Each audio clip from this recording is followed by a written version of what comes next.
transistor, qué hace el amplificador, que hacen varias cositas, pues a lo largo así del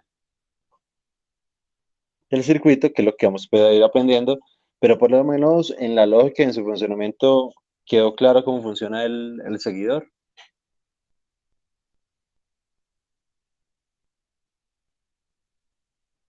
Por mi parte, sí, profe. Qué bien, Dani, qué bien. Los compañeros, por ejemplo, Teo, ¿cómo le fue con eso?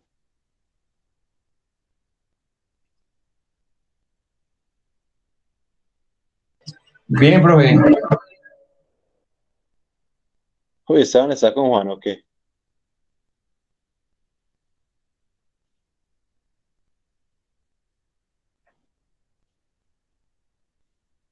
Al lado de Esteban.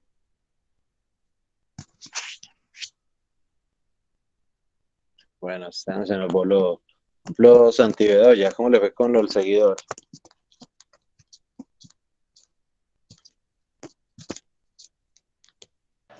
Bien, profe.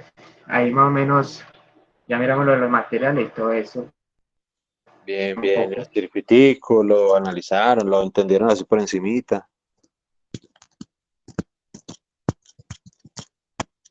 Sí, señor, pues. Excelente. Nata, ¿cómo te fue?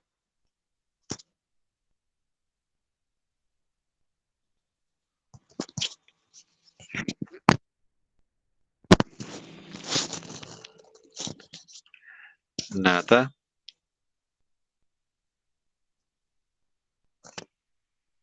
Bueno, también perdimos a Nata. Ah, con algunas dudas aún, pero luego lo busco bien. Don Oscar, ¿cómo le fue? Bien, profe.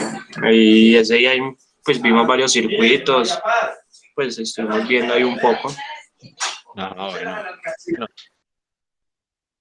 listo, no, muchachos. Pues la idea era que se empapara un poquito y realmente que empezáramos como a adelantar para que no nos fuera a coger la tarde posteriormente. Aunque recuerden que para el segundo corte ya debe estar construido, ya debe estar como en pruebas preliminares, pues, porque no tenemos una entrega, un avance de proyecto. Cosa que el último corte sea solo solucionar problemas y pues hacer muchas pruebas. Entonces, para que no se coger la tarde con eso. Listo. Entonces, la clase anterior vimos todo lo que era la introducción a los semiconductores, todo lo que su funcionamiento molecular permitía para el flujo de los electrones y por tanto, pues el flujo de corriente eléctrica como tal. Vimos que generalmente son de germanio y silicio, que eso es porque son semiconductores y que son semiconductores porque permiten de manera parcial el flujo el brinco de los electrones en la banda de conducción, que si es por ejemplo, un conductor, pues esta banda de valencia, esta última banda de las órbitas de las moléculas, tenía muchos espacios, ¿sí? Entonces, como era conductor, los electrones podían posicionarse en todos los espacios, brincando de átomo en átomo. Pero que si era un aislante, por ejemplo, los electrones de la última banda ocupaban por ahí 7 o la totalidad de los 8 espacios de la órbita, impidiendo que nuevos electrones entraran, entonces no había flujo de electrones. Que si uno tomaba, por ejemplo, un cristal de silicio. Profe, qué pena, usted estaba presentando algo. No, señor. Ah, listo, pues. Estoy medio resumiendo lo que vimos la clase anterior, que si tomamos un cristal de silicio puro, este a pesar de ser un semiconductor, realmente se complementa con las otras moléculas de silicio, cumpliendo con la ley del octeto. Entonces, a pesar de que el silicio es un semiconductor, cuando se hace la unión de varias moléculas, se vuelve un aislante, puesto que en su órbita final se completa la ley del octeto y, e impide pues, que nuevos electrones queden allí.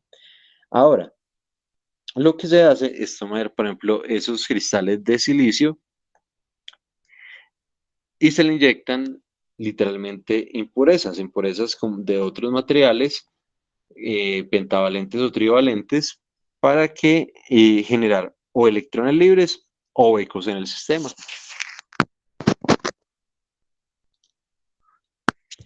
Sí, le agregamos, por ejemplo, algo pentavalente con las 4 moléculas que ya teníamos del silicio, más 5 del nuevo elemento. Sí, pues el penta quiere decir 5 electrones, entonces nos daría 9 electrones en total. Y si solo se permiten 8, ¿qué ocurre? Pues que los 8 van a la última órbita de la molécula de silicio y el último queda totalmente libre. Mientras que si le aplicamos impurezas con elementos trivalentes, pues con los fuera tenía más 3 serían 7, entonces quedaría faltando uno y ese que queda faltando se le conoce como hueco, laguna o agujero. Generalmente, pues en la literatura en español es hueco. Sí, sin embargo, pues el término laguna tampoco es que sea muy diferente. Y digamos que llegamos hasta allí. Vamos a continuar y esta vez ya, no, ya entramos en el primer dispositivo de los que vamos a ver.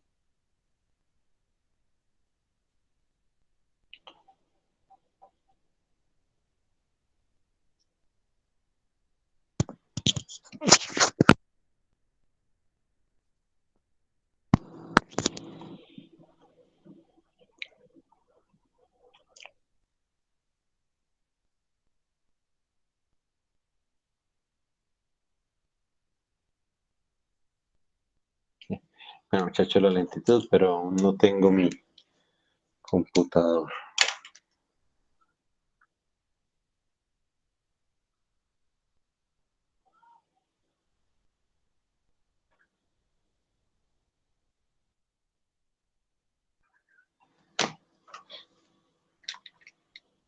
Listo.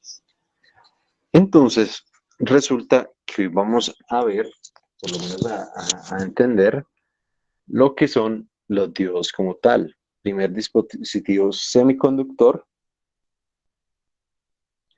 de los que vamos a tocar.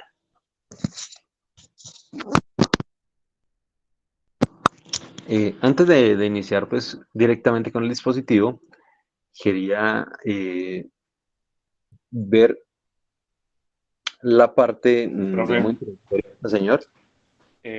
bueno, es ya fuera de esta diapositiva, es que, profe, usted no ha subido pues, la presentación de la clase antepasada. No sé si de pronto la va a subir o... Oh, ya está seguro que ya lo había subido. Si no lo ha subido, les pido disculpas. Pero yo termino la clase y casi que la subo de inmediato. Gracias, Dani, por... Ya miro a ver si de pronto fue que lo subí donde no era. O definitivamente no lo subí.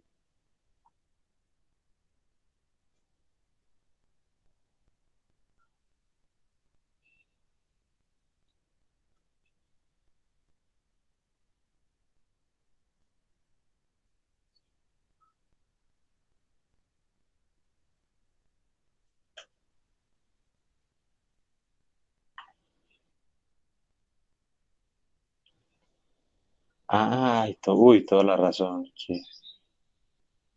Gracias, Dani. De una vez la voy a subir. Listo, profe.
Las voy a subir acá, vamos a ver hoy.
Listo, muchas gracias.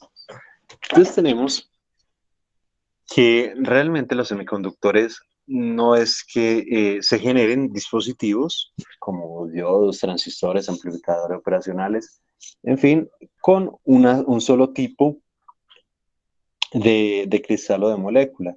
Sí, uno no es que cree solo un dispositivo con elementos tipo P, ¿sí? O con elementos tipo N.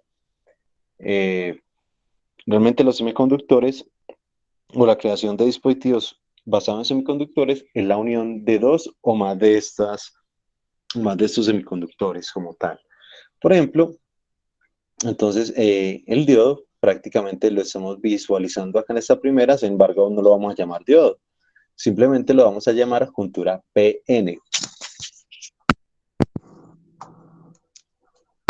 O acá pues en su sigla no, en inglés como PN Junction. Para esto, entonces, como podemos observar, tenemos un semiconductor tipo P, es decir, con exceso de huecos, ¿sí? Donde los huecos realmente son digamos, la parte de carga positiva, ¿sí? Mientras que a la derecha tenemos un semiconductor tipo N, es decir, con exceso de electrones libres. ¿Qué quiere decir eso? Que la parte derecha, tipo N, fue, digamos, llena de impurezas pentavalentes, mientras que el de la izquierda debe haber sido con trivalentes, llámense como se llamen, llámense fósforo, llámense eh, arsénico, como lo quieran llamar. ¿Sí? Entonces, una vez uno une ambas partes, los semiconductores tipo N y tipo P, se combinan, entonces los electrones y los huecos se mueven a través de la unión. Al ver que aquí al lado izquierdo hay tantos huecos y al ver aquí al lado derecho hay tantos electrones, inmediatamente y de forma brusca, apenas se unen, hay un intercambio entre ambos lados. ¿Sí? Ese intercambio entre ambos lados digamos, se llena tan rápido que se vuelve como una pequeña barrera, ¿sí? Puesto que ya los de la derecha no pueden pasar a la izquierda, los de la izquierda no pueden pasar a la derecha porque ya han formado esta pequeña barrera entre el intercambio de moléculas, ¿sí? Y entonces se forma lo que se llama la capa de agotamiento.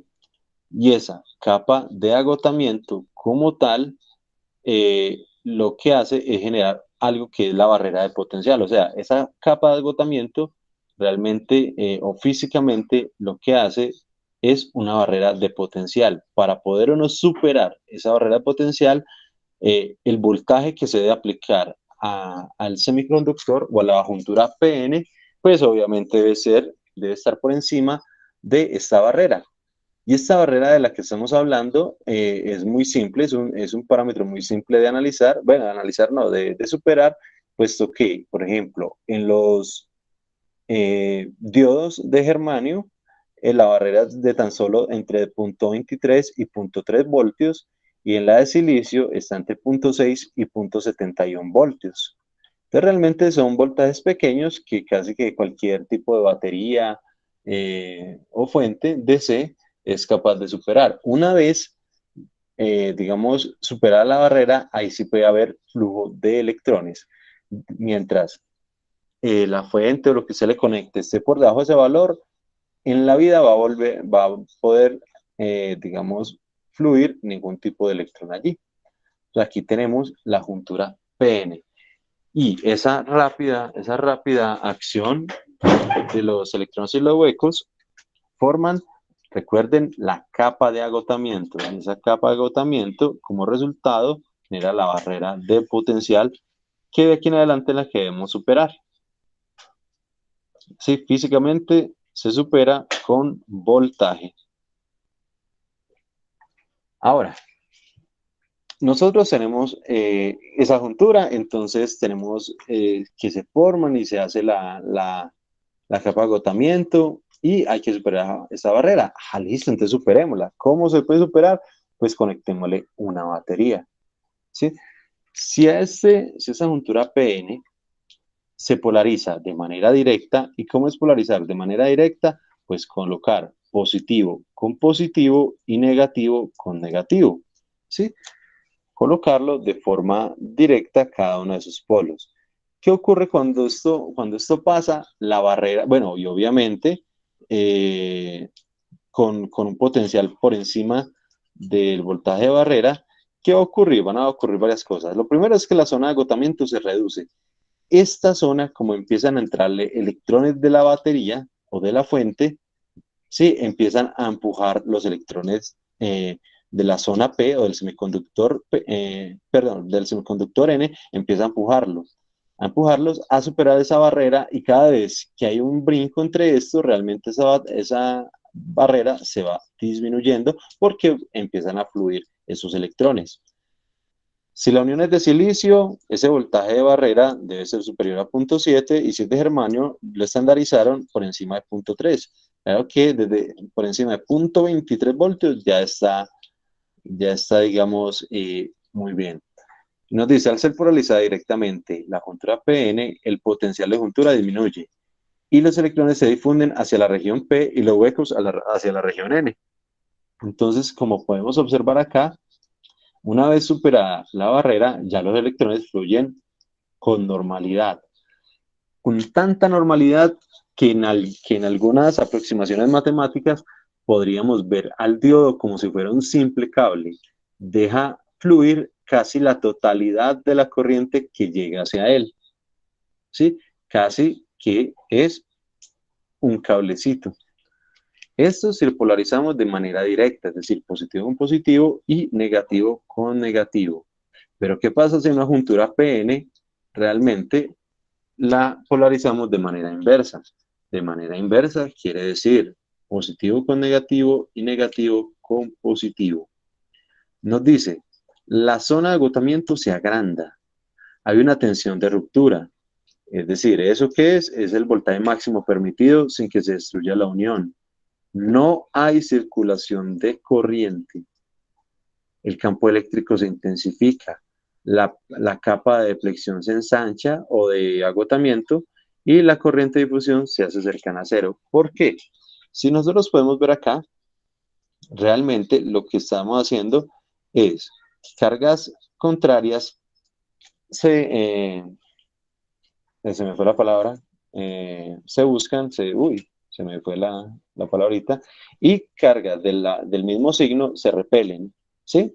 De signo contrario, se atraen, de signo diferente, se repelen. Entonces, ¿qué ocurre? Como estamos colocando dos signos contrarios, los huecos que están en esta parte tratan de ser absorbidos o atraídos por los electrones que salen de esta parte. Y los electrones de la parte derecha, es decir, del semiconductor tipo N, son atraídos por los huecos que están en la parte negativa de la batería.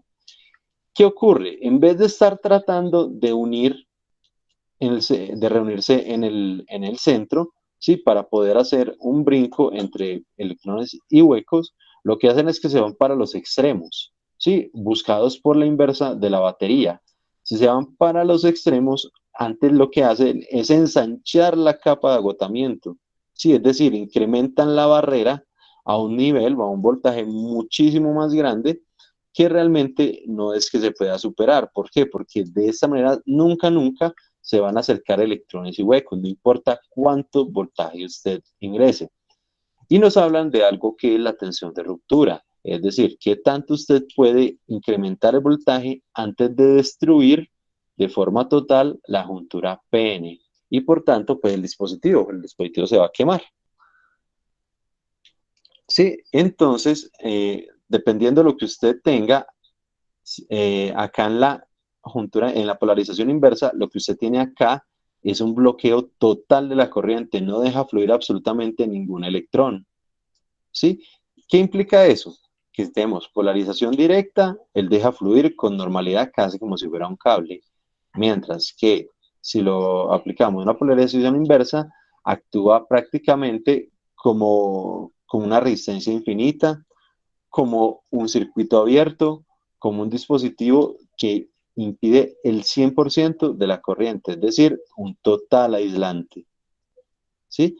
Lo tenemos un superconductor en polarización directa y un muy buen aislante en polarización inversa. ¿Sí lo logran ver? ¿Sí me entienden más o menos a lo que me refiero? ¿Aún siguen habiendo términos muy raros? ¿Cómo se siente para que podamos continuar? ¿O breve? ¿O realmente conceptos muy breves?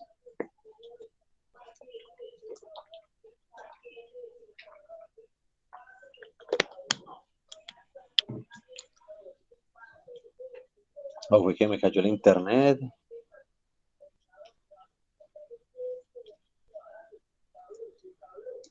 Juancho, ¿qué dice? Juancho, muy breve los conceptos, complicado, enredados, ¿qué dice Juancho? Juancho Fuentes. Señor, No, que me puede responder la pregunta que le acabé de hacer.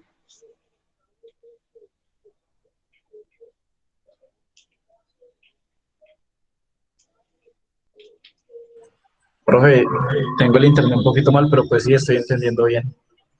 Qué bueno, qué bueno.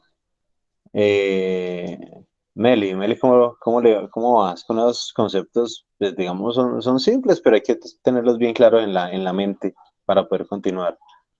¿Cómo te Bien, fue, Meli? profe, todo claro. Qué bueno, listo.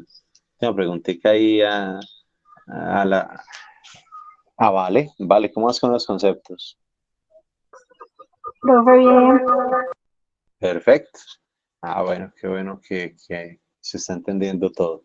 Sí, entonces aquí, teniendo en mente la juntura PN con la polarización directa e inversa, sí, que realmente acá tenemos un pequeño resumen de ellos. Si notan, pues tenemos una resistencia realmente para proteger el dispositivo de lo que es la corriente, ¿sí? Como regulador. Casi nunca, por no decir nunca, se debe poner un diodo directo a una fuente. Sí, casi que ningún dispositivo diferente a resistencia directo a una fuente. Siempre debe tener mínimo una resistencia que regule la máxima corriente que le llega al dispositivo. Y si notan, el del lado izquierdo es una fuente variable hacia el lado derecho, es decir, positiva, al lado izquierdo, mientras que al lado derecho tenemos una fuente moviéndose hacia la izquierda, es decir, una fuente negativa. Como aquí entonces tenemos polarización directa, entonces los huecos y los electrones realmente se buscan y empieza a haber un gran flujo de electrones, por tanto, de corriente eléctrica. Mientras que aquí al lado derecho vemos que cada uno, tanto los huecos se intentan ir hacia la parte negativa, positiva, perdón, de la fuente y los electrones intentan ir hacia la parte positiva, haciendo o como consecuencia ensanchando la zona de agotamiento a una barrera de potencial gigantesca, ¿sí? Y realmente, pues como se están alejando huecos y electrones del dispositivo, nunca va a haber un flujo de electrones. Digamos, estas dos imágenes son el resumen perfecto de lo que está ocurriendo con las diferentes polarizaciones. Y llegamos a nuestro primer dispositivo, el diodo. Hay diferentes tipos de diodos. Vamos a ver la diferencia de algunos de ellos y algunas características, pero digamos que el diodo como dispositivo básico, sí, es un componente discreto. Discreto quiere decir que casi que solo tiene dos estados, o conduce o no conduce, ¿sí? Pero entonces el misterio está acá en lo siguiente, que permite la circulación de corriente entre sus terminales en un determinado sentido, mientras que bloquea en el sentido contrario. ¿Sí? Esa es la principal característica del diodo y para lo que se usa. Solo permite flujo de corriente en un solo sentido. En el otro bloquea totalmente. Entonces es un sistema o un elemento de alta protección para cualquier circuito. Si usted obligatoriamente, ¿sí?, requiere proteger una parte del circuito y que por ahí nunca se vaya a ir corriente, simplemente pone un diodito en polarización inversa y este le impedirá cualquier tipo de flujo de corriente hacia el dispositivo o hacia el circuito o hacia la malla que usted desee, ¿sí? Entonces, ese es un gran dispositivo de protección. También sirve para regular algo porque él se queda obviamente con algo del voltaje, que es el voltaje de barrera, para poderlo hacer. ¿Y qué ocurre con esa imagen que está ahí? Pues muy sencillo. No sé si ustedes han escuchado de la válvula check o válvula antirretorno, ¿sí? Que en las tuberías, pues la que solo permite el flujo de fluido en un solo sentido y en el otro sentido lo bloquea. Como podemos ver acá, en una tubería, la válvula check está haciendo exactamente lo mismo que el diodo. ¿Sí? Cuando trata de verse flujo de la derecha hacia la izquierda, él se bloquea, el mismo flujo lo empuja.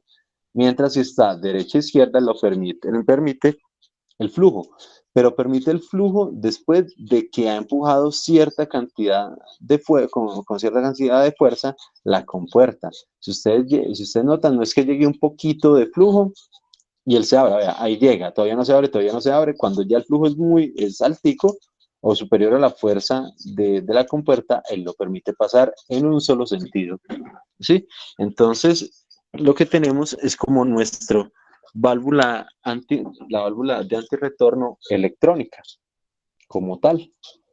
El símbolo es indicado por una flechita con una línea al final. La flecha nos indica el sentido del flujo, en el sentido en el que va a conducir. Y el cosito indica qué tipo de diodo es. Hay diodo rectificador, diodo Zener, diodo Schottky, diodo LED. Hay diferentes tipos de diodos. Entonces, esa última rayita nos indica qué tipo de diodo. En este caso, es un diodo rectificador porque la linecita es una línea totalmente sencilla. ¿Sí? Para ello, entonces digamos que hay varios modelos. El modelo básico lo tenemos aquí en esta pequeña gráfica. ¿Y qué nos dice? Vean, si el voltaje es menor a cero, es decir, voltajes negativos, polarización inversa, nunca va a haber corriente. Bueno, lo primero que hay que notar es que esto es una gráfica voltaje versus corriente. ¿Sí? Entonces quiere decir, no importa usted cuánto voltaje le meta, desde que sea negativo, nunca va a haber corriente. ¿Sí? Eso es lo que indica esta gráfica hacia el lado izquierdo. Mientras usted le meta menos 10, menos 20, menos 50 voltios, nunca va a tener flujo de corriente. Y por el contrario, inmediatamente usted le meta un poquito de voltaje positivo, voltaje mayor a cero, inmediatamente él deja fluir. Esto es algo que se llama un modelo ideal. No considera ni el voltaje de barrera, ni la resistencia interna, ni absolutamente ningún tipo de pérdida en el circuito. ¿Sí? Es el modelo ideal del diodo. ¿Sí?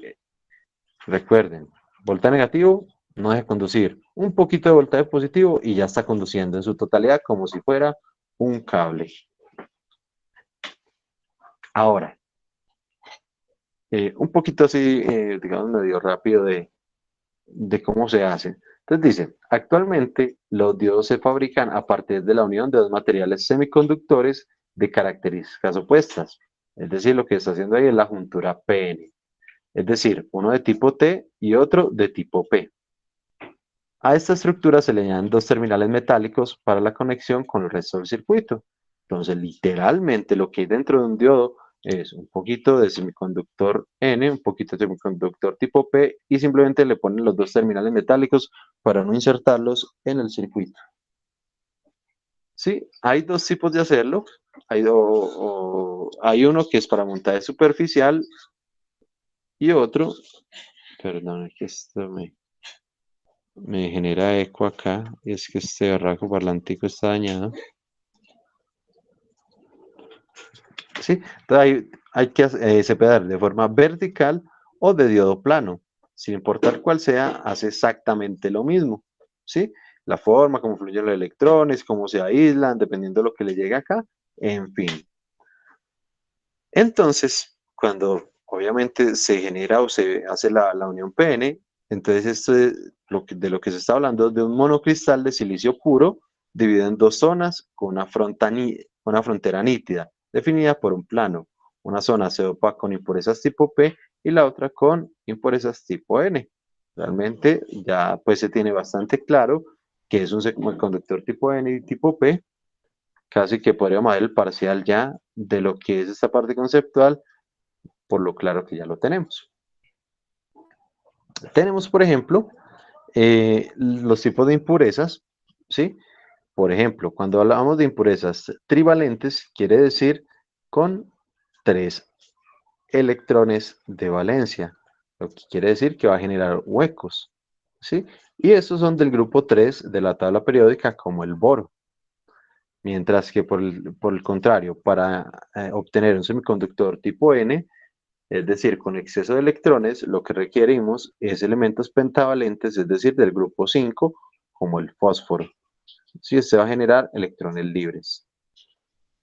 Y nos dice que su mecanismo de difusión, es decir, lo que consiste en llevar partículas de donde hay más a donde hay menos.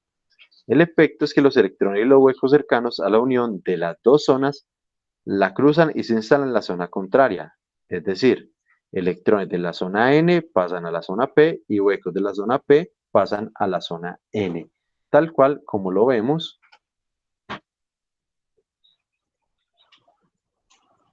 Tal cual como lo vemos acá, perdón, acá, ¿sí? Realmente aquí parece que se chocaran, pero realmente están intercambiándose constantemente, ¿sí?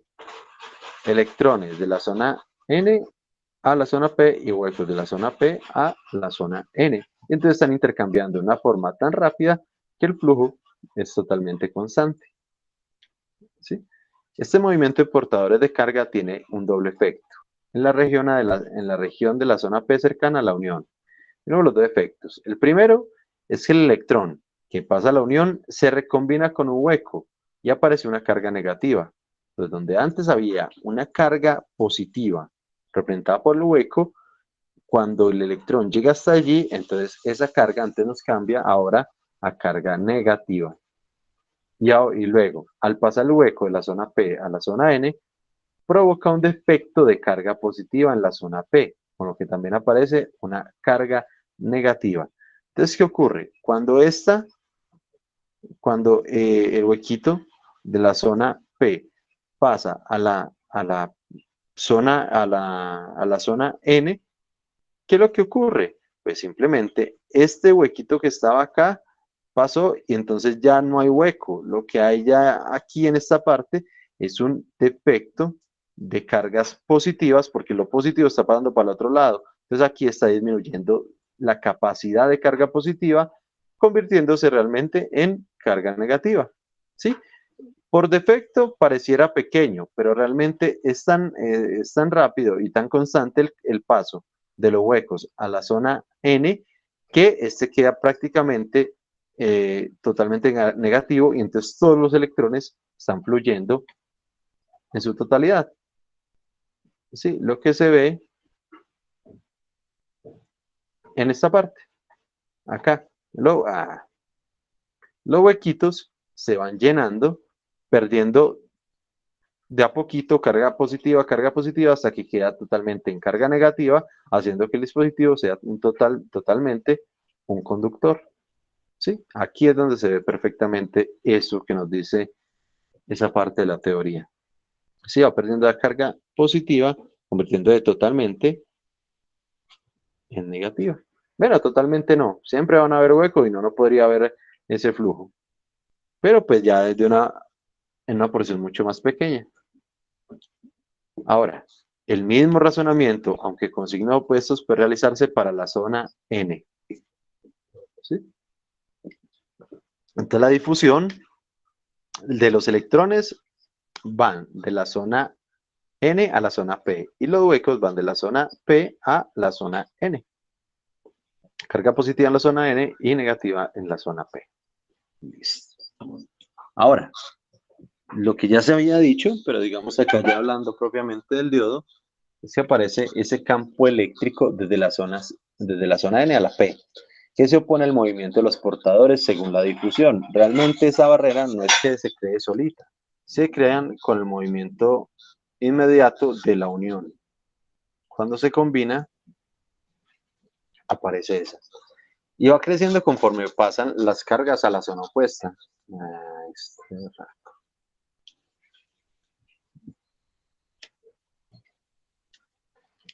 Sí, entonces nos dice, al final la fuerza de la difusión y la del campo eléctrico se equilibran y cesa el trasiego de portadores finalmente. Sí, es decir, empiezan a haber ese intercambio y toda esa locura hasta que ya se estabiliza y forman esa capa de agotamiento en todo el centro, esa barrera de potencial. Sí, pero mientras no se forme, o sea, cuando se unen el semiconductor en IP, ahí hay una pelea y un intercambio fuerte de energía y de electrones y huecos, pero cuando ya se estabiliza, queda lo siguiente. La zona P semiconductora con resistencia RP. La zona N semiconductora con la resistencia RN. Entonces, si ustedes notan, aparece una resistencia. Y esa resistencia es importante en el momento que analicemos el modelo matemático. Sí, puesto que una de las aproximaciones para obtener el verdadero comportamiento del diodo se debe tener en cuenta esa resistencia interna. Y finalmente, la zona de agotamiento, que también en la literatura inclusive es muy común llamarla como zona de depleción. Sí, la de agotamiento de depleción es no conductora, puesto que no posee portadoras de carga libres. Pues como ustedes vieron, se satura y queda totalmente en equilibrio. No hay huequito realmente donde poder poner electrones. Y en ella actúa un campo eléctrico o bien entre los extremos actúa una barrera de potencial. ¿Sí? Entonces, recuerden, zona de agotamiento o zona de depleción. Y es la zona donde no hay un solo huequito libre, pero es totalmente estable. ¿Sí? Que fue lo primerito que vimos. Apenas se unen,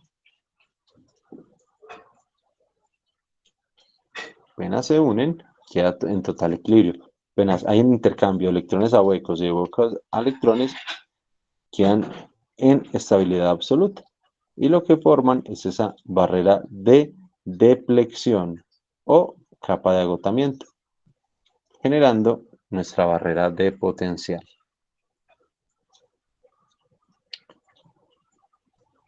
Un poquito más sobre la polarización directa, nos dice el potencial aumenta por encima de la barrera y cuando el potencial está por encima de esa barrera, simplemente desaparece la zona de depleción. Desaparece porque ya los electrones han empujado, han derribado la zona y se han podido pasar de la zona N a la zona P. ¿Sí? Entonces, electrón y hueco se dirigen a la unión. En la unión se recombinan. La tensión aplicada se emplea en vencer la barrera potencial y mover los portadores de carga. ¿Sí? Entonces, realmente uno le conecta una batería, una fuente, es para poder superar esa barrera y que los electrones fluyan naturalmente. Y hablando pues de la inversa, ya para terminar, ya para terminar esa parte de polarización, la tensión positiva a la zona N y negativa a la zona P. Se retiran portadores mayoritarios próximos a la unión, es decir, se alejan de la unión. como se alejan de la unión, es decir, se alejan del centro, aumenta la anchura de la zona de deflexión, agrandándola de una manera tal que es imposible superarla. Como en ambas zonas existen portadores minoritarios, su movimiento hacia la unión crea una corriente, aunque muy pequeña. De todas formas, aunque están muy alejados, hay unos electrones, digamos, libres, muy tercos, que realmente están intentando quedarse y generar el paso. Eso realmente crea una corriente tan pequeña por allá en los nanoamperes o picoamperes, ¿sí? Que realmente son una mínima cantidad de cargas tratando todavía de pasar de un lado a otro, o mejor dicho, las que lo logran. Por eso hay flujo de corriente, por eso se puede medir. Sin embargo, pues este flujo de corriente es negativo si uno lo mide con el multímetro, con un buen multímetro, para poder pues, realmente medir picoamperes o nanoamperes, nos vamos a dar cuenta que es muy chiquitico, pero que hay un pequeño flujo. Inclusive, después de cierto voltaje en la zona de ruptura, no es poquito el flujo se va para infinito, pero es tan instantáneo que se daña el dispositivo, ¿sí? Lo dice acá, se aumenta mucho la tensión inversa, se produce la rotura por avalancha, por ruptura de la zona de flexión. No significa la ruptura del componente no, sino de la unión. Uy, muchachos, me disculpan, yo contesto una llamadita que estoy casi seguro que es allá del computador. Qué pena. Ya vuelvo.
Muchachos, qué pena, pero sí me dejaron de llamar, que ya el computador por fin lo van a entregar.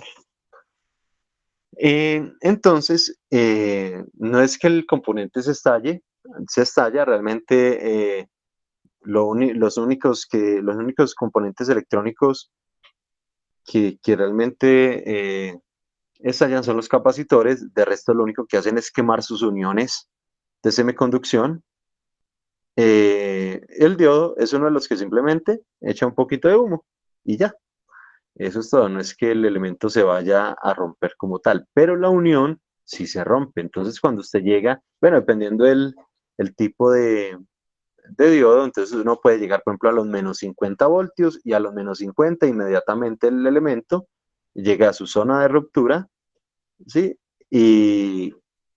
Y pues se daña el elemento como tal, pero protege pues cualquiera de los equipos, ¿sí? O de los demás dispositivos de, de una alta corriente. Conclusiones, aunque estas yo creo que ya son muy obvias. Aplicando tensión inversa, no hay conducción de corriente. Mientras que al aplicar tensión directa, la unión es posible la circulación de corriente eléctrica. Tenemos acá nuestro diodo semiconductor o diodo rectificador en su concepto más básico. Ahora, importante, una parte importante o una forma de analizar cómo se comporta ese diodo es a partir del diagrama de voltaje y corriente. Es decir, de cómo se comporta el diodo cuando uno incrementa o disminuye el voltaje. Y realmente es muy diferente a la representación ideal de ahora. Sí, vamos a ver, empezando, primero que todo, diferentes tipos de esas representaciones que ustedes posiblemente ya han visto. Y si no la han visto, no hay problema. Vamos a empezar, por ejemplo, con un circuito abierto. Cuando un circuito es abierto, ¿qué pasa con la corriente? Si nosotros tenemos un circuito abierto. No hay flujo. Correcto. Recuerden que para que exista flujo de corriente, al mínimo debe haber una trayectoria cerrada. Si no hay ninguna trayectoria cerrada, pues nunca va a haber flujo de corriente ni de electrones, ¿sí? Entonces no importa cuánto le aumente usted el voltaje, y por eso aquí esta línea está en rojo, ¿sí? Vea, eje X es voltaje, eje Y es corriente. No importa usted para dónde mueva el voltaje, menos 50, menos 100, menos 200 o para arriba, más 5, más 30, más 2000, no importa cuánto voltaje incremente o varíe, simplemente si el circuito está abierto, pues nunca va a haber flujo de corriente. Entonces la corriente nunca realmente se va a incrementar. Muy diferente al cortocircuito. Sí, bueno, aquí implica que la resistencia es infinita. En el circuito abierto la resistencia se dice que es infinita, ¿sí? Mientras que en el cortocircuito, que es otra forma de verlos, de ver los diagramas voltaje-corriente, que es de resistencia cero. Como es de resistencia cero, quiere decir que ante la mínima introducción de voltaje, la corriente es la máxima que puede fluir por allí, ¿sí? Entonces la corriente realmente es teóricamente infinita. Obviamente, cuando no lo hacemos un cortocircuito en la vida real, pues el elemento puede pues, dañarse, fallar, haber una pequeña explosión, una pequeña chispa, ¿sí? Porque la corriente aumenta de una forma abrupta. Y tenemos acá, y eso lo vimos nosotros el semestre pasado a partir de la ley de Ohm, el diagrama de voltaje y corriente en una resistencia pues R, de valor R en ohmios. Y vimos que era una relación lineal, que quiere decir que aumentaba proporcionalmente. A medida que yo iba incrementando el voltaje, también lo iba haciendo la corriente. Dependiendo del valor de la resistencia, por ejemplo, podríamos decir, si yo aumento un voltio aumenta 1 amperio. Si aumento 2 voltios, proporcionalmente incrementará 2 amperios. Y si todo está muy bien, si yo aumento 100 voltios, incrementará también 100 amperios la corriente, de forma lineal y proporcional. ¿Sí? Tal cual como nos lo dice la ley de Ohm. Ahora, hay dos representaciones más, o no representaciones, realmente dispositivos, que son las que no lo usamos. Por ejemplo, una batería es el dispositivo que intenta entregar un voltaje constante sin importar la variación de corriente, ¿sí? Entonces nosotros vemos acá que así varíe la corriente, el voltaje siempre está en el mismo valorcito. Sí, solo acá, en X, vea que nada se mueve, solo se mueve en Y. Y eso es realmente la idea de una batería. Si usted tiene una batería de 5 voltios, ¿sí? Y le conecta un bombillito, él va a pedir una corriente X, ¿sí? Pero si usted mide, el voltaje siempre debe ser 5 voltios. Y debe seguir siendo 5 voltios, así usted le conecte 2, 3, 4 bombillitos adicionales, ¿sí? La función de la batería es entregar un voltaje constante. Por el contrario, tenemos aquí una fuente de corriente. Y la fuente de corriente, digamos, es el concepto contrario, pero funciona de la misma manera, operativamente de la misma manera. Entrega el mismo valor de corriente sin importar las variaciones de voltaje. Entonces, es exactamente el mismo concepto, pero hablando ya de corriente y de la fuente de corriente como tal. La batería es considerada fuente de voltaje, ¿sí? Y este es un concepto preliminar para lo que necesitamos, o el análisis que necesitamos para la caracterización o la característica tensión-corriente del diodo, ¿sí? Puesto que realmente y muy, muy lejos de esto, y muy lejos de esta gráfica, que es la gráfica del diodo ideal, ¿sí? Esta lineecita es supuestamente la de nuestro diodo ideal, mientras que la del diodo real, ¿sí? La del dispositivo físico, está dada es por esta doble curva altamente no lineal.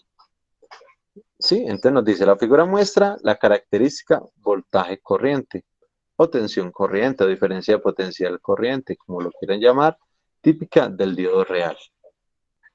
Entonces nosotros lo podemos analizar por regiones, ¿sí? Región de conducción, región de polarización inversa, ¿sí? Y región de conducción inversa como tal. ¿Qué nos dice? Nos dice, la región de conducción en polarización directa, PD, es esta de la derecha, aquí donde el elemento conduce la corriente. Claro que hay unos puntos donde realmente no puede conducir. ¿Cuál es esa? Es la región donde el voltaje es inferior a el voltaje de barrera. Una vez supera usted el voltaje de barrera, ¡bum!, la corriente la entrega casi en su totalidad. Mientras que la región de corte en polarización inversa, pero realmente es acá esta parte negativa, ¿sí? Donde con voltaje negativo él no deja conducir casi corriente, aunque sabemos que físicamente está dejando conducir unos nanoamperes, picoamperes, un muy poquito flujo de carga, pero por lo menos la está dejando conducir. Y llega un punto acá de ruptura que está indicado por estos puntos eh, seguidos, ¿sí? Por estos guioncitos, donde el sistema llega a un voltaje de polarización inversa que destruye la unión y la corriente se nos vuelve máxima, dañando realmente el dispositivo. Y nos dice, en el caso de los diodos de silicio, el voltaje de activación o el voltaje en on está sobre los 0.7 voltios. ¿Sí? Entonces tenemos acá. Apenas él supera los 0.7 voltios, el dispositivo permite la circulación de corriente. Hay muchas características, digamos, eh, de estos diodos como tal, y nos dice, primero, la corriente máxima en directa, ¿sí? O I sub F máxima o simplemente I sub FM, ¿sí? Simplemente implica la corriente directa en DC, ¿sí? Es decir, en polarización directa como tal. ¿Qué nos dice esto? Nos dice, es la corriente continua máxima que puede atravesar el diodo en directa, sin que sufra ningún daño. Tres límites: la corriente máxima continua, la corriente de pico transitoria y la corriente de pico repetitivo. Son tres tipos de corriente que se producen cuando él supera el voltaje de barrera.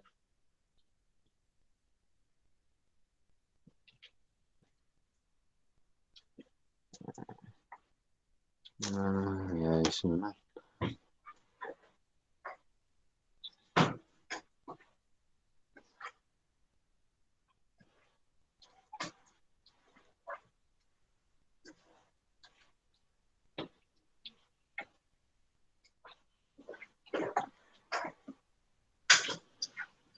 Listo.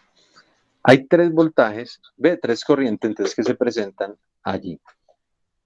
¿Qué ocurre? Primero, la corriente máxima continua, ¿sí? Es el valor de la corriente cuando el sistema se ha estabilizado, ¿sí? Cuando han pasado ciertos picos y ciertos elementos, queda en un valor fijo de conducción el diodo como tal.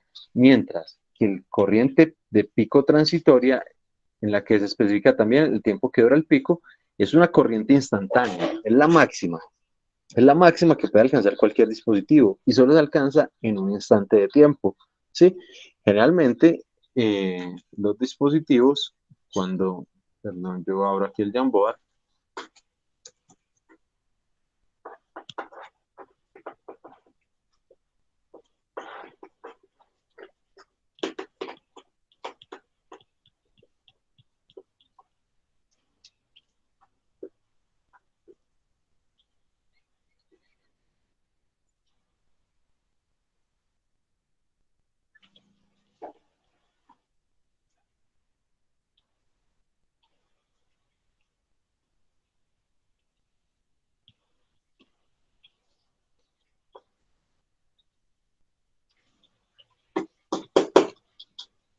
cualquier tipo de dispositivo, cuando usted le aplica un voltaje, ¿sí?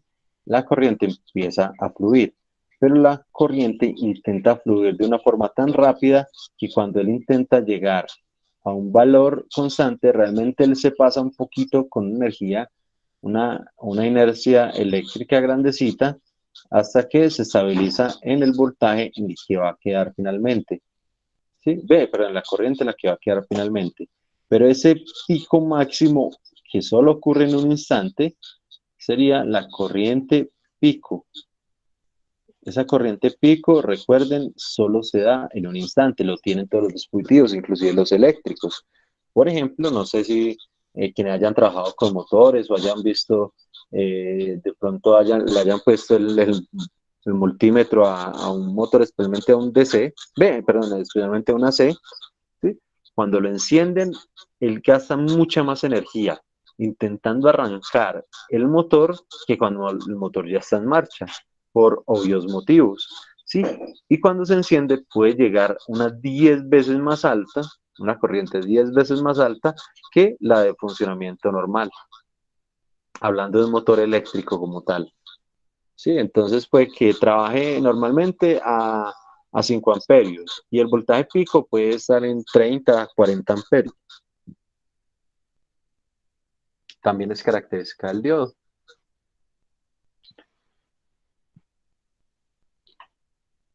Y entonces, adicionalmente, puede haber una corriente de pico repetitivo en la que especifica la frecuencia máxima del pico. Dependiendo el tipo de señal, podemos tener inclusive varios picos. Aunque realmente, la corriente de pico solo es una. Pero los repetitivos me implicarían que entre zona y zona o entre curvita y curvita, aquí hay una frecuencia implícita. ¿Sí? Medible, o sea, no los podríamos medir esta frecuencia entre picos. Claro que desaparece una vez se vuelve continua. Lo segundo es la tensión de ruptura en polarización inversa, que es la tensión en la que produce el fenómeno de ruptura por avalancha, lo que ya se ha hablado todo este rato, que cuando usted lo pone inversa, él no conduce, pero usted empieza a aumentar el voltaje hasta que realmente ha sido tanto que el dispositivo se daña, falla y deja pues en cortocircuito el sistema. Tensión máxima de trabajo en inversa. Es la tensión que el fabricante recomienda no sobrepasar para una operación en inversa segura. Entonces, todo diodo tiene ese valor de ruptura, digamos 50 voltios. En 50 voltios el dispositivo se va a dañar. Generalmente el fabricante, ¿sí? Le dice, no, venga, entonces la tensión máxima de trabajo en inversa. Si usted le mete a este diodo, que no sobrepase los 45 voltios. Sí, hasta 45 el dispositivo le puede funcionar perfecto sin ningún problema. Pero si usted empieza a acercarse a los 50 voltios, el dispositivo puede, por el efecto de avalancha, dañar o romper la unión PN. ¿Sí? Corriente en inversa, la I sub R, la R es de reversa, ¿sí? De reverse current. Es habitual que se exprese para diferentes valores de tensión en inversa. Resulta que es la corriente, pues como vimos en la gráfica, aunque aquí no se nota mucho, también es dependiente del voltaje. ¿Sí? Esta pequeña corriente que hay acá, porque está un poquito por debajo del eje, también, pues en un voltaje depende es de la tensión directamente en inversa. Y la caída de tensión a veces no es de 0.7 voltios, ¿sí? Y esto dependerá literalmente del tipo de material. Recuerden que para diodos de germanio es de 0, entre 0.23 y 0.3, digamos normalizado a 0.3. Ahí hay algo para decir también, y es, los diodos de germanio son muy buenos conductores, tienen mejor rango de conductividad que los de silicio, pero los de silicio no varían con respecto a heridas térmicas, es decir, resisten mucha mayor cantidad de calor. sin verse afectados por ningún motivo. Y además, pues lo que ya sabemos, el silicio sí es muy abundante, muy fácil de extraer, mientras que germanio pues es un poco más complicado. Y aunque tiene mejor conductividad, pues no es que sea pues mucho así pues exageradamente mayor, sino que tiene simplemente mejor conductividad. Mientras que el diodo de silicio sí soporta muchísimo mayor temperatura. Sí, elementos como para tener en cuenta de los diodos comerciales o las características comerciales. Sí, entonces tenemos acá. Bueno, del diodo real. Entonces ya nos vamos a enfrentar directamente a lo que es el diodo real, diodo comercial, como lo quieran llamar. ¿Qué tenemos? Tenemos que en el símbolo del diodo, recuerden, la flecha nos indica el flujo, el palito, el tipo de diodo, ¿sí? Tiene dos terminales, el ánodo y el cátodo. Y literalmente, como nos lo presentan, el ánodo es el que se conecta, el terminal que se conecta al semiconductor tipo P, ¿sí? Es decir, el ánodo es el positivo y el cátodo es el que conecta al semiconductor tipo N, es decir, que el cátodo es el negativo, ¿sí? Ánodo positivo, cátodo negativo, piloso, no les vaya a olvidar nunca eso. Sí, es básico de cualquier persona que maneje, que esté en el mundo de la electrónica. Ánodo positivo, cátodo negativo. ¿Sí? Y pues como ya lo habíamos hablado, hay de silicio, germanio mayormente. Y aquí pues tenemos ciertas rectas que realmente son, digamos, las reales. El germanio está alrededor o muy próximo a los 0.25 voltios, mientras que los de silicio están muy aproximados a 0.5. Sin embargo, se han estandarizado para los cálculos, para las hojas de datos, datasheets, simuladores y todo, que estos estén o se estandaricen en 0.3 y en 0.7. Ahora, si nosotros queremos conocer la corriente que fluye por el diodo, la corriente pues no es así tan directa por ley de Ohm, aunque se podría hacer a partir de las aproximaciones matemáticas. Sí, realmente debemos utilizar esta formulita.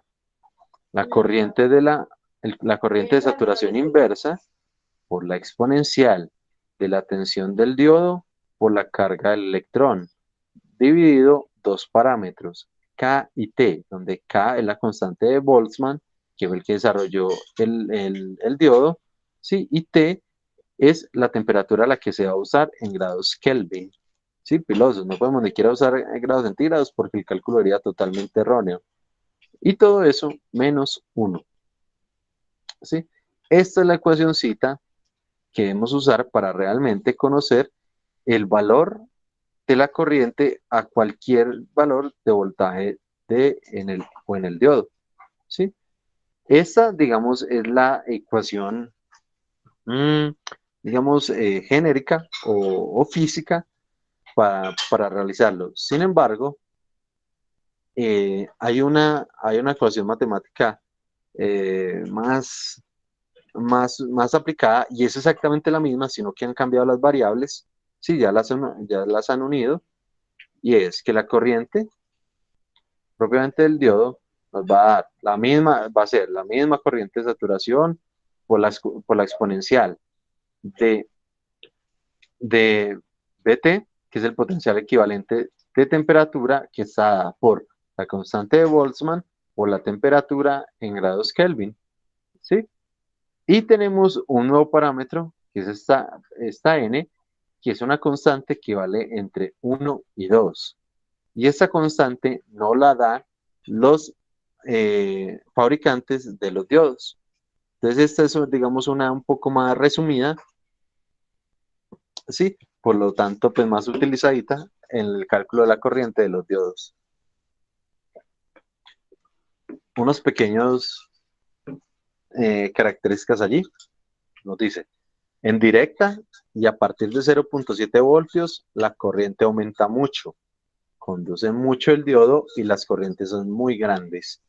Si no nos ponemos a ver la curva, a partir de 0.7 realmente la corriente incrementa de manera pero es literalmente de manera exponencial, como lo podemos ver, es de manera exponencial, ¿sí? Para los que no recuerdan, una exponencial positiva, es decir, que tiende a infinito en poco tiempo,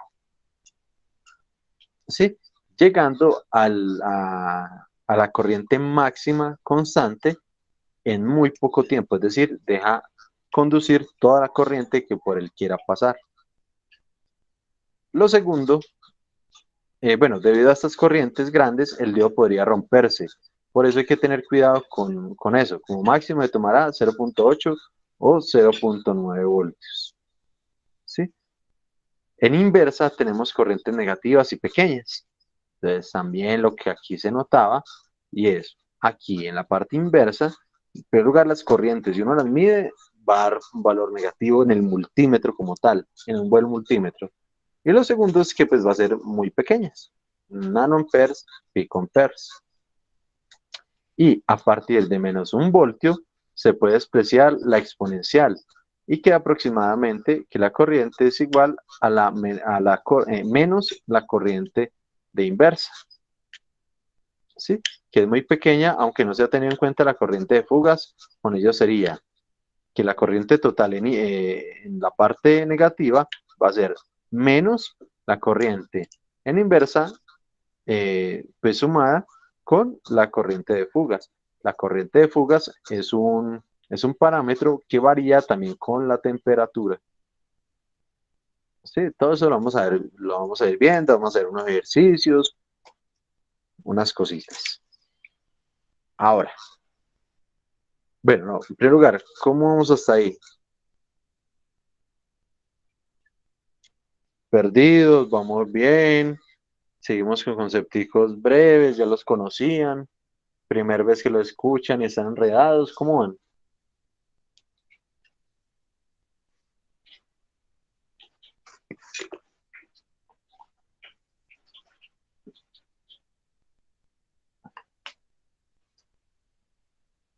Muchachos, ¿cómo van? Bien, profe. Entiendo. Bueno, gracias. Perfecto. Entonces, ¿qué pendeja con estos palanticos?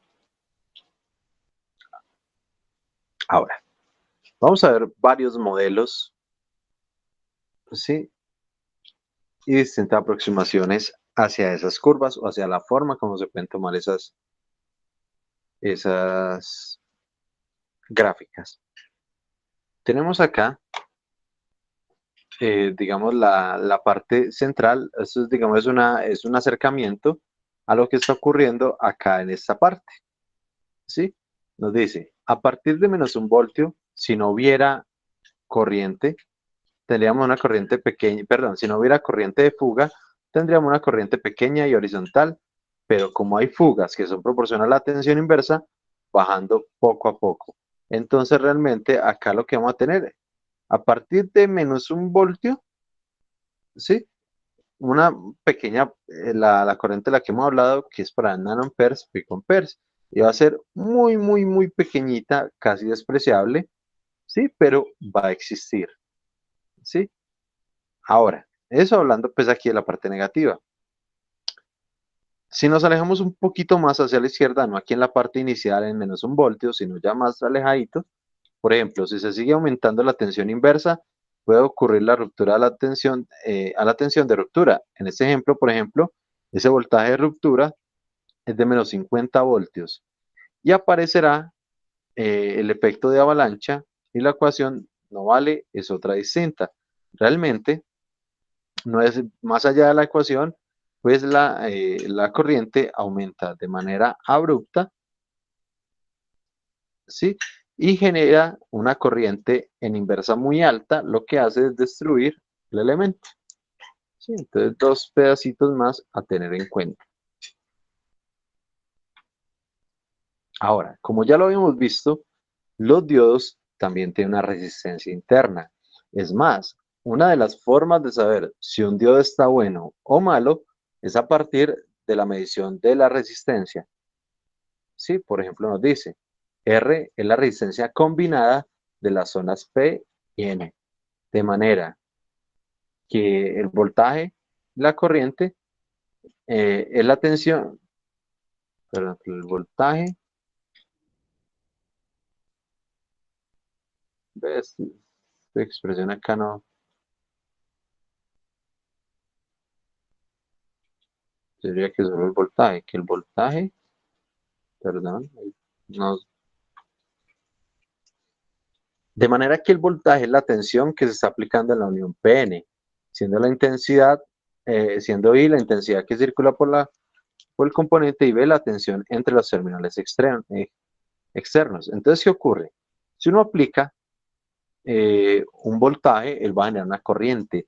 Y a partir de esa relación voltaje-corriente por ley de Ohm, podemos determinar cuál es el valor de la resistencia como tal. ¿Sí? Y ya lo hemos visto que IS es la corriente inversa de saturación del diodo y depende de la estructura, del material, del dopado y fuertemente de la temperatura, como les comenté ahora. ¿Sí? Casi que esa corriente va a variar de manera, digamos, brusca si el diodo está frío, está caliente, si la condición medioambiental es caliente, en fin, todos estos elementos realmente pueden variar el valor de la corriente de saturación. Lo bueno es que es la inversa, y generalmente uno usa el diodo es en directa, ¿sí? En inversa solo para proteger los dispositivos. ¿Qué ocurre? Cuando uno mide esa resistencia, hay unos, digamos, hay unos multímetros que son buenos, que simplemente pitan. Uno conecta positivo con positivo, negativo con negativo, y si el diodo está bueno, pues el multímetro pita, ¿sí? En una prueba muy, muy sencilla. Pero, por ejemplo, hay otros multímetros en los que no tiene la función de medición de diodos. Por lo tanto, puede uno medirlo a partir de la resistencia. Si uno mide, por ejemplo, la resistencia de un diodo en polarización directa, ¿sí? Es decir, positivo, punta positiva del multímetro con terminal positivo del diodo y punta negativa del multímetro con terminal negativo del diodo, le dan una resistencia muy pequeña. Y eso es obvio, porque como en directa él deja conducir, la conductividad es alta, entonces la resistencia es pequeña, alrededor de los 65 ohmios. Sí, entonces ahí podríamos saber que el diodo está bueno en directa y tocaría medirlo también en inversa. Luego vamos a ver esos valores más o menos de dónde salen. Y en polarización inversa, cuando usted mida, ¿sí? Cuando voltee las dos puntas del multímetro, lo que va a obtener ya es una resistencia muy grande, alrededor de los 800 megaohmios. Obviamente estos son valores ideales, pues eso puede variar entre 750, 780 megaohmios, pero pues digamos es una resistencia muy grande, lo que indica que el diodo, pues como tiene una resistencia tan grande, la corriente no va a poder fluir con facilidad, implicando que el diodo está protegiendo o aislando la corriente en inversa. ¿Sí? Entonces nos dice, la resistencia interna del diodo es muy pequeña, la caída de tensión en las zonas P y N es muy pequeña frente a la caída de tensión en la unión PN. Entonces, a pesar de esto es para probar simplemente que están buenos los elementos.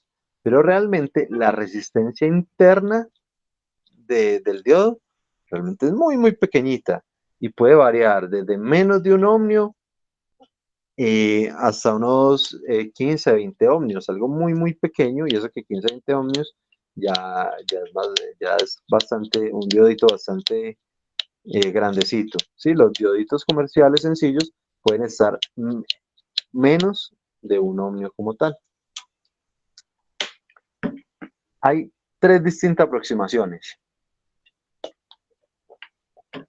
La ideal, que fue la que les presenté allá al principio, que me dice, vea, si el voltaje es negativo, no hay corriente.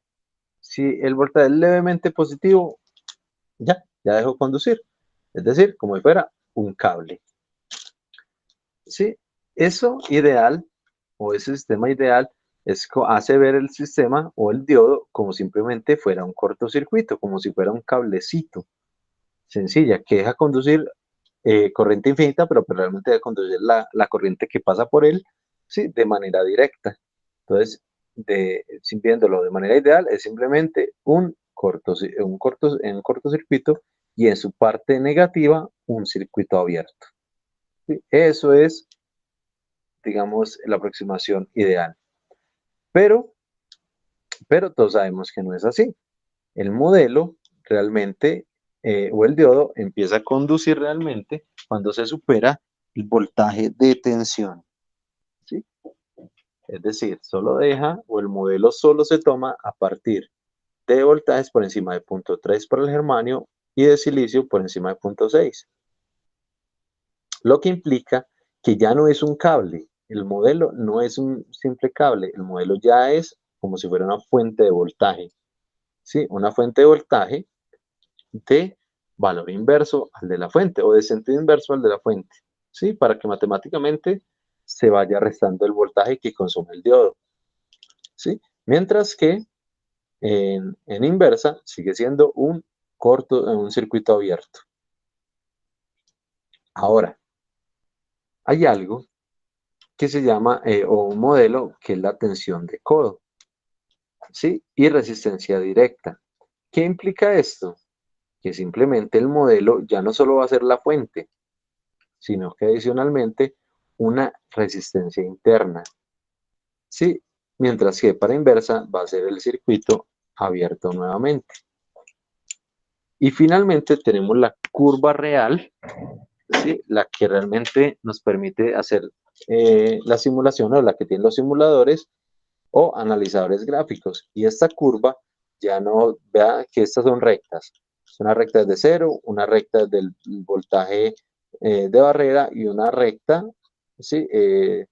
Ascendente, pues con cierta pendiente, pues por la resistencia, pero siguen siendo rectas. Mientras que realmente la curva, ve el diodo, tienes una curva. Inclusive acá tiene una curva con doble concavidad. Si no lo viéramos desde una parte dinámica, veríamos que eso tiene una doble derivada. El sistema lineal del diodo rectificador tiene una doble derivada por el doble cambio de concavidad. Si nos metiéramos ya con la parte dinámica del diodo. Pero por el momento están, digamos, estas tres aproximaciones. Cada una, digamos, da un resultado matemático medio similar. Obviamente se pierde mucha información en el ideal. Todo, el más usado realmente es este modelo o esta aproximación de tensión codo y resistencia directa. ¿Sí? Es bastante aproximado al real, pero muy sencillo. ¿Por qué? Porque simplemente es una fuente y una resistencia. Entonces, en cualquiera de los ejercicios cambia uno el diodo por ambos dispositivos y lo analiza como si fuera cualquier dispositivo de circuito resistivo.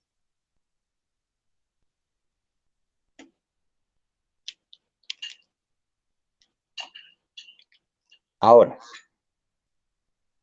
eh, bueno, este es el análisis del ideal, pues simplemente el diodo lo hace ver como un cortocircuito en directa y como un circuito abierto en inverso. Eso es el resumen.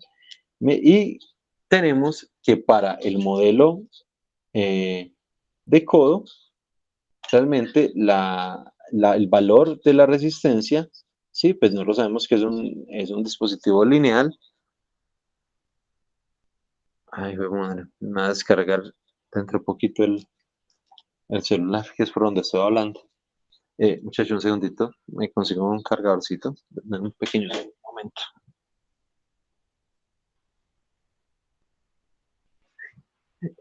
Hola.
Ahora se da medio decente este cargador. Listo. Qué bueno, muchachos, es que les había dicho varias veces que estoy en un computador viejito y me toca hablar desde el celular. Entonces, la resistencia interna,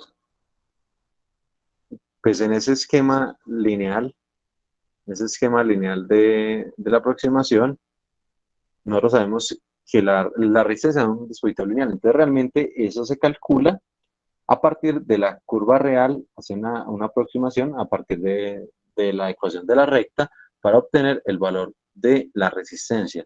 Ese valor de la resistencia, los proveedores, los fabricantes la dan, ¿sí? O simplemente se calcula en un punto de operación a partir de la corriente y el voltaje, ¿sí? Sin embargo, pues no es que sea pues tan del otro mundo. Sí, es la resistencia directa, la RF. Entonces, cuando uno va a modelar el diodo en esta aproximación lineal, entonces es una resistencia y una fuente. Si uno quiere la curva real como tal, no puede hacer ninguna de estas aproximaciones, ¿sí? Si uno quiere realmente el valor real, ninguna de estas tres primeras aproximaciones es la que se debe hacer, sino trabajar con la curva real a partir de la ecuación exponencial. ¿Sí? Sin embargo, pues para cálculos rápidos, para uno saber más o menos cuánto consume y todo, pues es muy bueno tener esas aproximaciones. ¿Sí? Por ejemplo,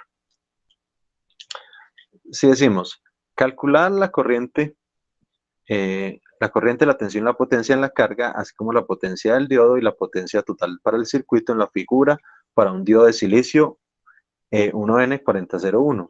Hacerlo utilizando los tres tipos de aproximaciones que existen y suponga una resistencia interna de 0,23 ohmios para la última aproximación. ¿Sí? Dice, bueno, por fin empezamos aquí a analizar un poquito sobre los circuitos. Entonces, ¿qué tenemos? Tenemos una fuente de 15 voltios. Tenemos una resistencia de protección de 470 ohmios y directamente el diodo polarizada en directa. ¿Por qué? Porque el positivo de la fuente, a pesar de que está esta resistencia, entra por el positivo del diodo, ¿sí? Y el negativo del circuito, pues que es la tierra, está el negativo del diodo. Entonces empezamos con la primera aproximación. La primera aproximación que nos dice, la primera aproximación nos dice, usted, señor diodo, se comporta como un cortocircuito. ¿Cómo es un cortocircuito? Muy sencillamente, este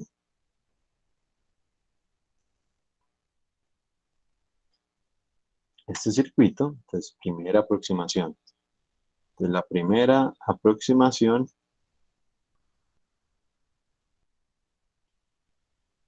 ¿sí? Va a corresponder a quién. A que este circuito se puede reescribir como la fuente, la resistencia, fuente, la resistencia, y el diodo. Pero el diodo en esa primera representación, ¿qué es? Es un cortocircuito. Entonces simplemente es como si fuera una línea. Y pues ya estos dos van a tierra. Entonces ese circuito, ¿en qué nos convirtió? En un circuito simplemente de una fuente de 15 voltios y una resistencia de 470. ¿Sí? ¿Y el diodo en qué quedó? El diodo ni siquiera se analiza, es un cortocircuito. ¿Sí? Bueno, muy breve. Entonces vamos a ver, ¿qué nos piden hallar? Nos piden hallar el lentejo. Hijo de madre, el bloqueo.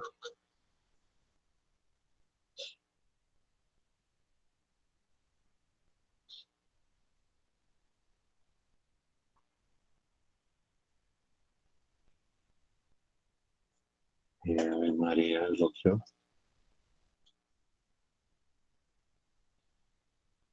No importa.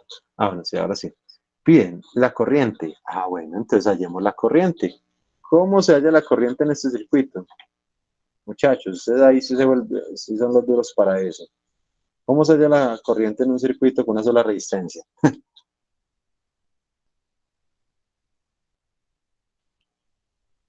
A preguntarle a cualquiera. Vamos a preguntarle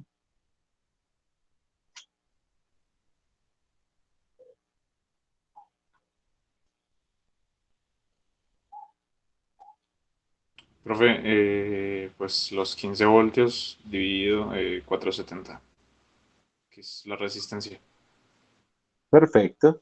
Por la ley de Ohm, simplemente nos decimos voltaje de la fuente, ¿sí? Dividido la sumatoria total de las resistencias, que en este caso es una, ¿sí? Entonces, ¿qué nos dice? Ah, pues simplemente 15 voltios dividido 470 ohmios. ¿Y eso cuánto les da, muchachos? 0,03 amperes. 0,03. Si me lo puedes dar en milivoltios, mejor para tener más decimales. Eh, Más, en ese 30 milivoltios, de miliamperios. 31,91 miliamperios. 31,91 miliamperios. Perfecto, muchas gracias. ¿Qué más nos piden? Vamos a ver qué más nos piden. Nos piden la potencia total para el circuito. Ah, pues muy sencillo. Potencia total va a ser, perdón, potencia total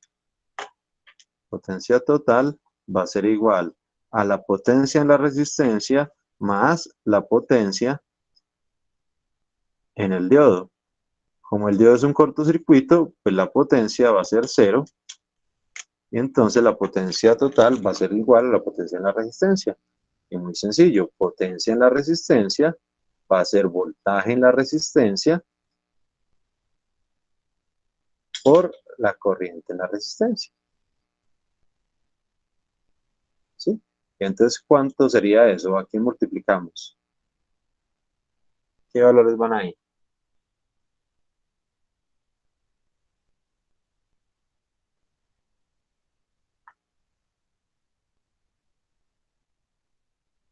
¿Qué valores van ahí, muchachos?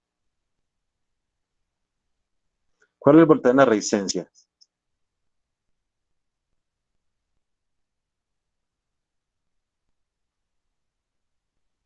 Santiago, ya, ¿cuál es el voltaje en la resistencia?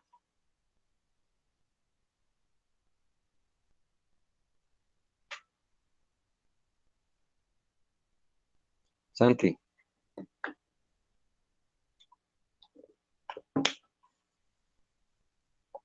Bueno, Santi nos voló. Santi Martínez, ¿cuál es la resistencia? Ve, el voltaje en la resistencia.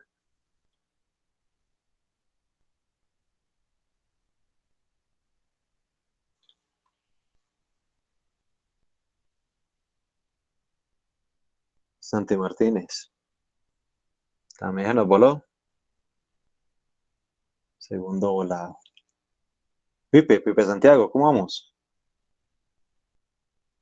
Bien, profe, usted. Excelente. Pipe, ¿me puede decir cuál es el voltaje en esta resistencia? No lo he calculado, profe. No lo ha calculado, ¿y cómo lo calcularía? En un momento ya le digo.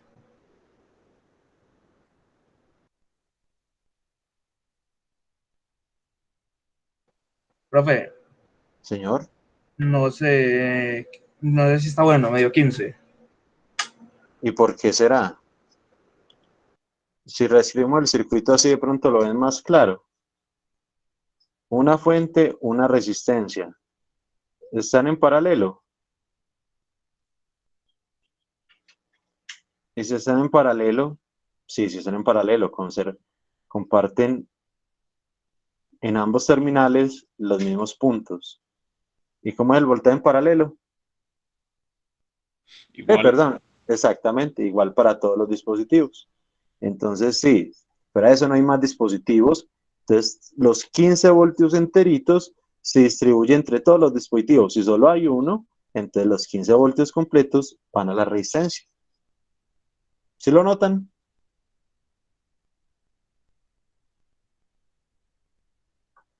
Entonces, voltaje en la resistencia será de 15 voltios. ¿Y cuánto es la corriente? Ah, de 31,9 miliamperios, 31,9 miliamperios. Entonces, ¿cuál será la potencia de la resistencia? ¿Cuánto les dio?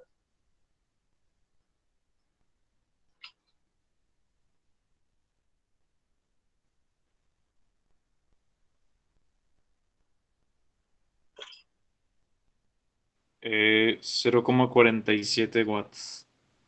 0,47 watts. ¿Y en miliwatts cuánto sería eso? 478,65 miliwatts. Muchas gracias, mucho más aproximado. Sí, no se pierden tantos valores cuando lo ponemos en 100 miliamperios, en miliwatts. Muchas gracias.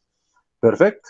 Y pues como la potencia total era la potencia de la resistencia, como la potencia del diodo, pues el diodo era cero, entonces la potencia total es la misma que la potencia de la resistencia.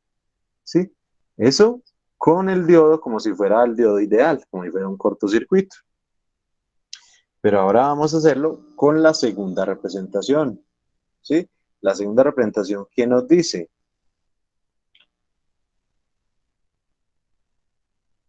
El diodo, en la segunda representación, empieza a partir de una fuente de voltaje. ¿Sí? Esa fuente de voltaje, obviamente, es o se selecciona con la tensión de codo, es decir, el germanio silicio de 0.3 o 0.6. Sí, sí, estandarizado en 0.7 más bien. Por ejemplo, acá el cálculo, aquí el diodo se sustituye por una batería de 0.7 voltios. ¿Sí? Entonces, ¿qué va a ocurrir? Bueno, hagamos eso. Ahora nuestro circuito. Copio nuevamente.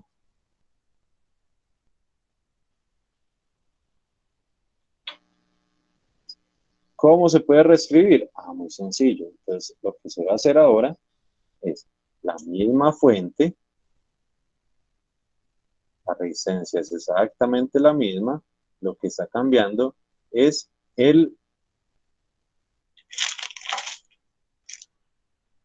una hojita. Está cambiando, ahora es el modelo del dedo. ¿Que ahora quién es? Ahora es una fuente de voltaje, ¿sí? Una fuente de voltaje positiva, negativa, ¿sí? Y simplemente viene al circuito. Entonces, lo único que lo cambiamos fue por una fuente de 0.7 voltios, poniendo que era simplemente un diodo de silicio. ¿Sí? Y tenemos nuestra misma fuente de 15 voltios y la resistencia de protección de 470 ohms. Bien, tenemos allí. Listo. Chachos, ¿cuál es la propuesta? ¿Cómo la empezamos a resolver?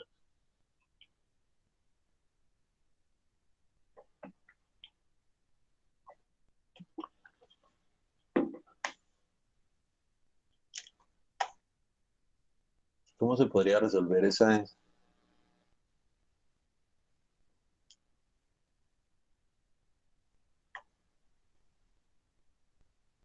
supercircuito? ¿Qué nos piden? Recuerden que nos piden la corriente y la potencia total.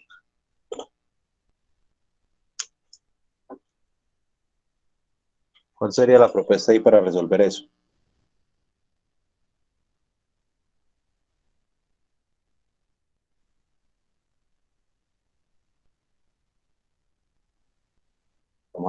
Muchachos, es muy complicado el circuito de una resistencia de dos fuentes.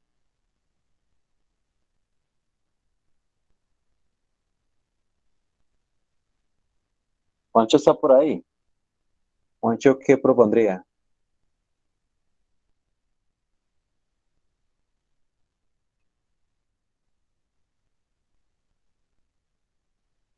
Juancho Fuentes.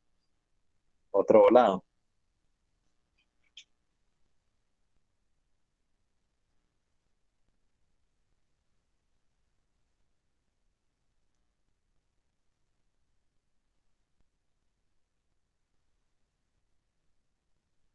Sí, como que le cayó. Ay, madre, estamos poquitos. ¿Qué pasó con el resto? María, ¿cómo propondrías para solucionar ese circuitico? Profe, pues sumar los voltajes, o sea, las dos fuentes y trabajarlo como una sola y ya con eso resolverlo como la anterior. ¿Cierto? Ha sido más fácil. Perfecto, María. Está muy bien. Podríamos hacerlo pues por una mallita simple, ¿sí? Que nos dice voltaje de la fuente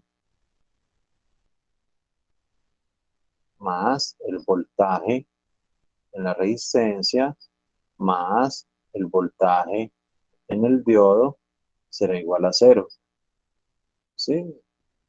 Pero pues obviamente, como estamos tomando la corriente en ese sentido, va a entrar por menos y por más.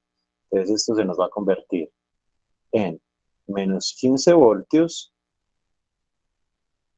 más el voltaje en la resistencia será la corriente que estamos buscando por los 470 ohmios, más el voltaje del diodo, y el voltaje del diodo, en este caso, es la fuentecita, está entrando por más, entonces la tomamos como si fuera positiva, más 0.7 voltios, y eso va a ser igual a 0. Perfecto, entonces aquí tenemos menos 15, bueno, podemos dejar este acá, entonces va a ser I, pues despejando I, va a ser 15 que está restando, pasa al otro lado a sumar. Punto 7 que está sumando, pasa al otro lado a restar. Y 470 que está multiplicando, pasa a dividir.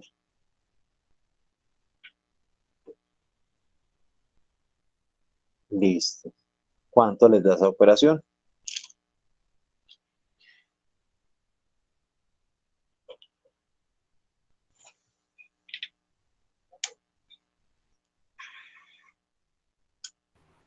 $30.42 miliamperios. 30,42 miliamperes. Perfecto. Miliamperios. Excelente. Ahora, nos piden potencia. ¿Sí? Potencia, obviamente, vuelve y juega, solo va en dispositivos disipadores de energía. Es decir, que las fuentes, bueno, aunque la fuente también podríamos, obviamente, calcularle la potencia, ¿sí? Pero, como lo quieran hacer. ¿Cómo entonces determinamos la potencia total?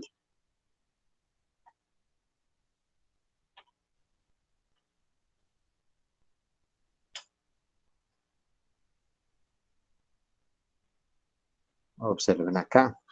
Nos dicen, potencia en el diodo se va a calcular a partir de la de la corriente que acabamos de hallar, potencia en la resistencia y simplemente potencia total.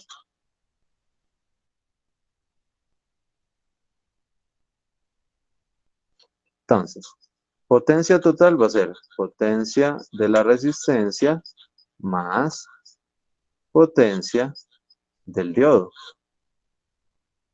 Vuelve y juega.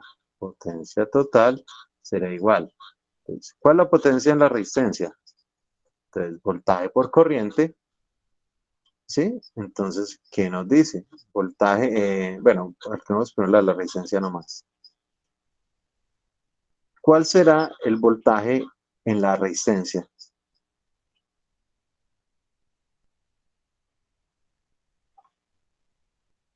¿Cuál será el voltaje en la resistencia? La corriente es la misma del circuito, que es 30,42. ¿Sí? Pero ¿cómo será el voltaje en esa resistencia?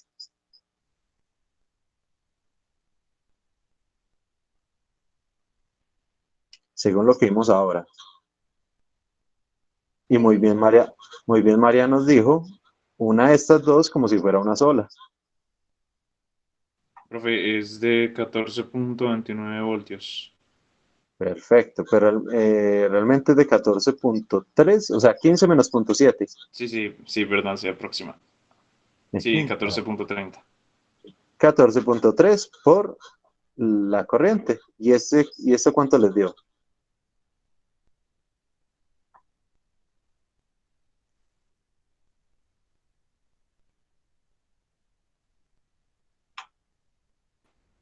435 miliamperios de Perfecto. miliwatts. Gracias. Y aquí tenemos voltaje por corriente y eso nos va a dar miliwatts. Qué pena, 435. 435 miliwatts. Perfecto. Ahora, potencia en el diodo. ¿El diodo por quién está representado? Por la fuente. Ah, bueno, voltaje de esa fuente, pues ya la sabemos, es 0.7. Ahora, voltaje por la corriente, eso es voltaje por la corriente, que la corriente es la misma en todo el circuito, eso sería de 30,42 miliamperios. ¿Cuánto sería esa? 21,29 miliwatts. 21,29 miliwatts. Perfecto. Entonces, para el cálculo, de aquí inclusive le están las diapositivas, pues lo único que se hace es la sumatoria de ambos. 434 más 21,3, 456,1. Esta es la potencia total de ese circuito. ¿Sí? Ahora, les queda... Ah, claro, bueno, yo le subí las diapositivas ya. Este no lo voy a rayar. Sí, pero entonces... Ah, bueno, sí, solo por la representación. Tercera representación. Entonces, la tercera representación nos dice, vea, ahora represente el diodo no solo como una fuente ideal, sino que ahora usted lo que va a hacer es una fuente y una resistencia. ¿Sí? Esta es la resistencia de protección de 470. Esta no ha cambiado. Lo que ha cambiado es propiamente la del diodo. El diodo ahora va a ser representado por una fuente de 0.7 y una resistencia interna del diodo. Este es el nuevo modelo del diodo, o más bien el modelo de la representación 3, de la aproximación 3.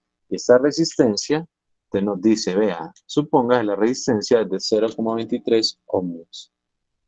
0,23 ohmios. Uy.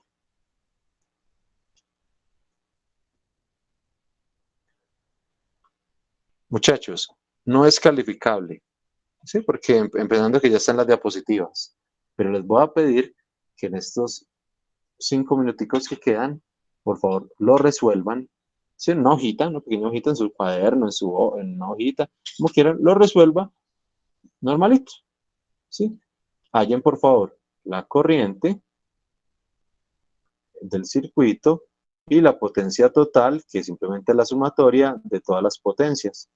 Potencia total va a ser la sumatoria de la potencia en la resistencia y potencia en el diodo, pero potencia en el diodo, pues ahora va a estar representando en el diodo por la fuente más la potencia del diodo en la resistencia interna.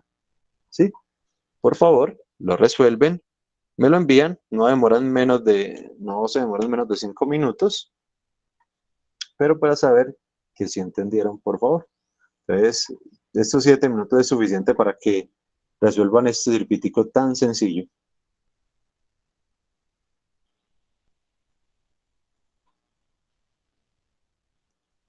Muchachos, si se quiera retirar, no hay ningún problema. Simplemente me lo envía al WhatsApp y si Dios quiere nos vemos el jueves. El jueves recuerden todos tener el Proteus instalado para hacer ciertos ejercicios allí. Listo, pues, hasta luego. Listo, se cuidan.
Péguelo.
Bueno, muchachos, entonces termina el ejercicio, me lo envían ahí al WhatsApp y nos vemos el jueves si Dios quiere.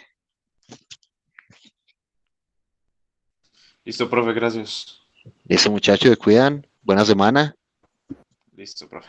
Le envío Chao, el profe. ejercicio en unos minuticos. No hay ningún problema. Se cuidan. Chao.